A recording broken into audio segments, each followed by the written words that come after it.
Have you ever heard a song that just stops you in your tracks? One that sounds like it's from the ancient past and the distant future all at once?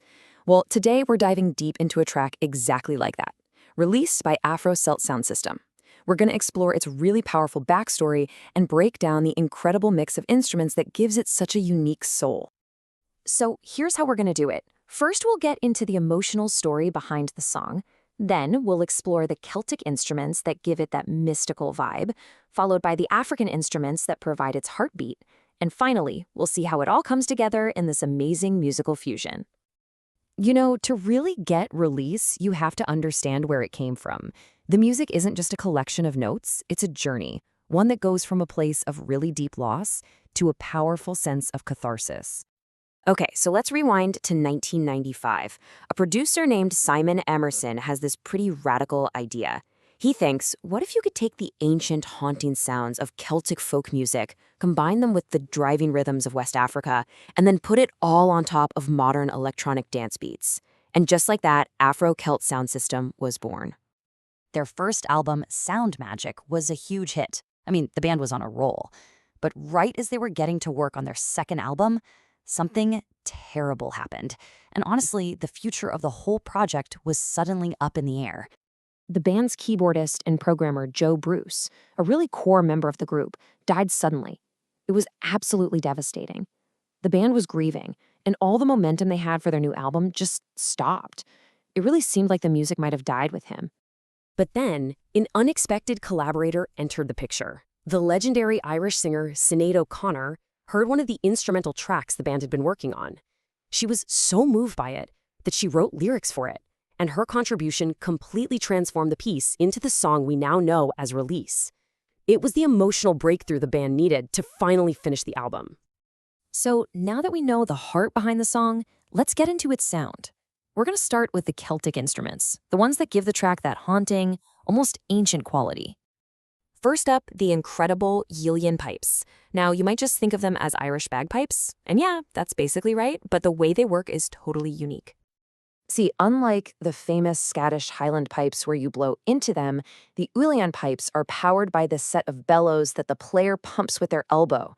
This gives them a much sweeter, more controlled sound, and it lets the player pull off those incredibly complex and fast melodies you hear soaring through the solos in Release. All right, next we've got an instrument that seriously looks like it was pulled right out of a medieval epic, the hurdy-gurdy. This thing is a wild piece of engineering. Instead of using a bow like a violin, you turn a crank which spins a wheel that rubs against the strings. That gives it this continuous hypnotic sound.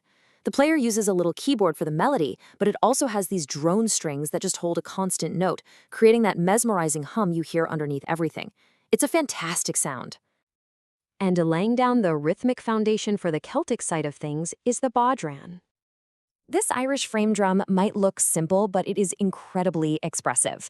It's played with a double-headed stick, but here's the really cool part. The player puts their other hand on the inside of the drum skin. By applying pressure, they can change the pitch and tone on the fly, which makes it a surprisingly melodic part of the rhythm section. Okay, let's shift gears. We've explored the Celtic pulse, so now let's dive into the African heartbeat of the track. These are the traditional West African instruments that give Release its deep, soulful groove. First, we have the beautiful and incredibly intricate kora. The kora is just a stunning instrument. It has this rich, shimmering sound. With 21 strings stretched over a big gourd, it's kind of like a harp and a guitar had a baby. In Release, you can hear it weaving these beautiful, flowing patterns that dance around the more powerful Celtic melodies.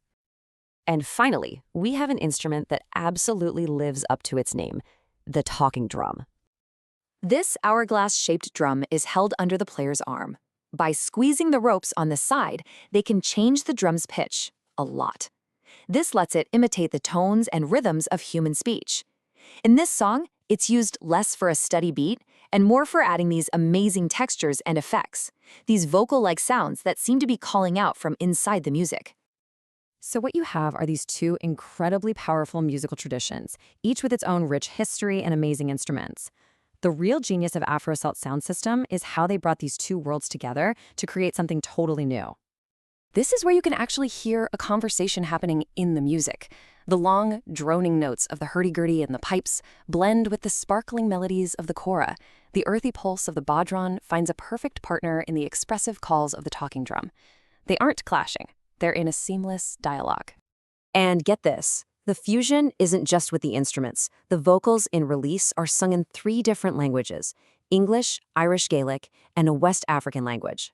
This just deepens that cross-cultural connection even more, making the song a truly global statement. When it's all said and done, Release is so much more than just a song. It's a testament to the power of collaboration. It's a bridge between cultures, and it's a beautiful statement on healing. It takes sounds that are centuries old and puts them in a modern electronic world, creating something that just feels timeless. And that really brings us back to where we started. The story of Release is this perfect, powerful example of incredible art being born from pain. It's a reminder of how music can help us heal. And it kind of leaves you with a question, doesn't it? How does music help us all process loss and somehow create something beautiful and new out of that sorrow?